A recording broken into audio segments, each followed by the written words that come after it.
Inca elite warriors emerged as an organized military force after 1438. That year, Pachacuti defeated the Chanca tribes in a battle at Cusco.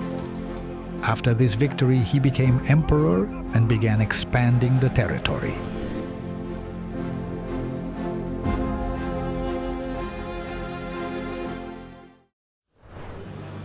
During his reign and that of his son Tupac Yupanqui, the army grew to 200,000 men.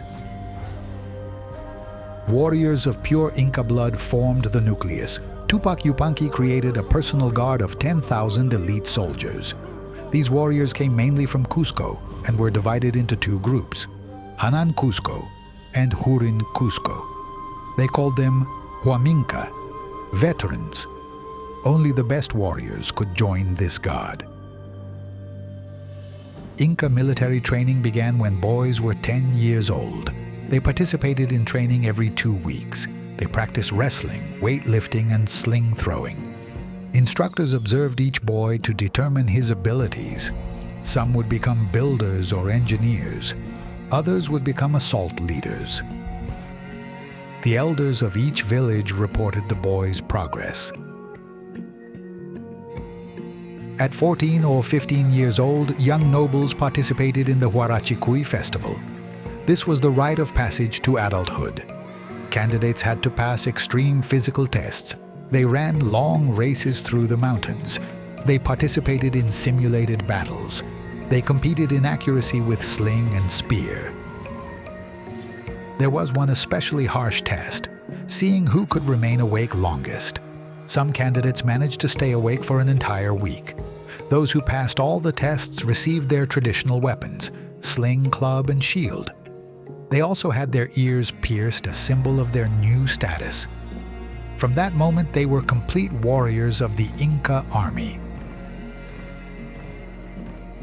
Inca warrior equipment was diverse and adapted to Andean terrain. The main weapon was the sling. Inca slingers were famous for their deadly precision. They could hurl stones at great velocity from long distances. An expert slinger could break a Spanish sword in two with a well-thrown stone. Slings were woven from wool or braided cotton. The best slingers practiced from childhood until they completely mastered the weapon. They also used bolas, throwing weapons consisting of stones connected by leather cords. They were thrown by spinning them to entangle the legs of enemies or animals. For close combat, they carried clubs of different types. The largest was the pora, which required 2 hands to use. It had a long wooden handle with a stone or copper ball that had 5 or 6 protruding spikes. A blow from a pora could shatter bones. They also used battle axes called champi, with stone or metal blades. Spears, called chuki, had tips of stone, copper, or sharpened bronze and were used both for throwing and direct combat. Bows and arrows existed but were not as common in the mountains, except in the jungle regions of the empire where they were indispensable. Armor consisted of padded cotton or leather tunics that protected against arrows and blows. They carried wooden and leather shields. Elite warriors wore distinctive tunics with designs of black and white squares and a red triangle at the neck. They also wore elaborate headdresses with brightly colored feathers and gold or silver discs on the head to demonstrate their rank. Inca warriors were formidable but had limitations.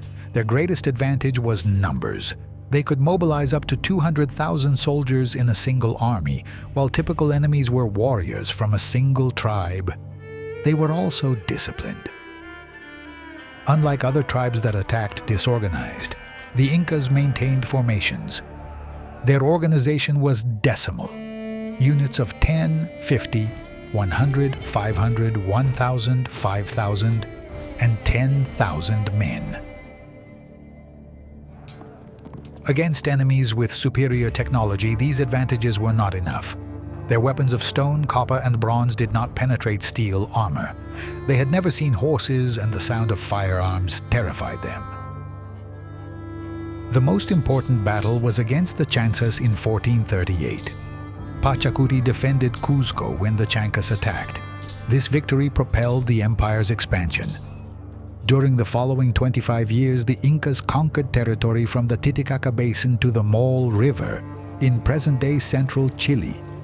Inca warriors incorporated defeated tribes into their army. This constantly strengthened their forces. Between 1529 and 1532, the empire was torn apart in civil war. Two brothers, Huascar and Atahualpa, fought for the throne after their father Huayna Capac's death. Both sides had approximately 60,000 men. Atahualpa's generals, Chalcochima and Quizquiz, were experienced commanders.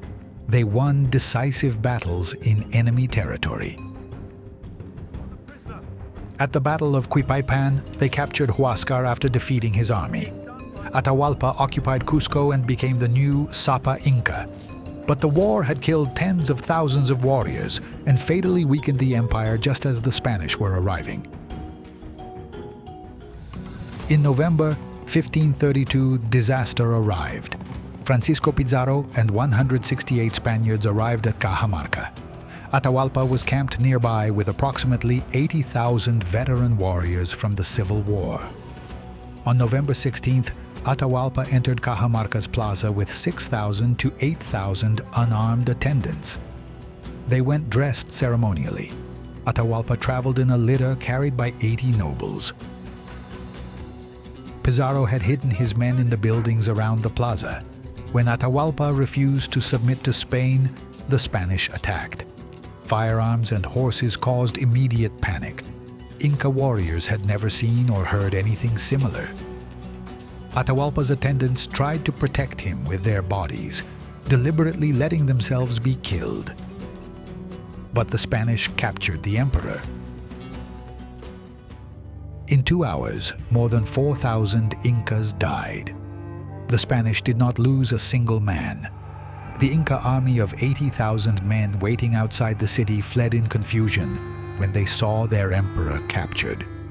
For the Incas, the Sapa Inca was a living god. His capture broke their will to fight. Atahualpa offered to fill a room with gold as ransom. The Incas complied.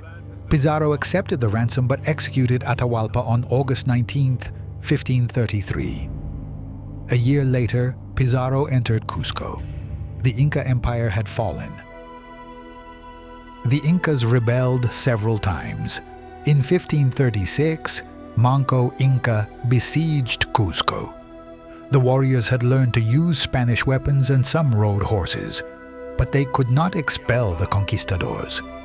Many conquered tribes joined the Spanish for revenge. Inca warriors retreated to Vilcabamba and fought a guerrilla war for decades. The last Inca leader, Tupac Amaru, was executed in 1572. After only 134 years since their formation under Pachacuti, the Inca elite warriors had ceased to exist.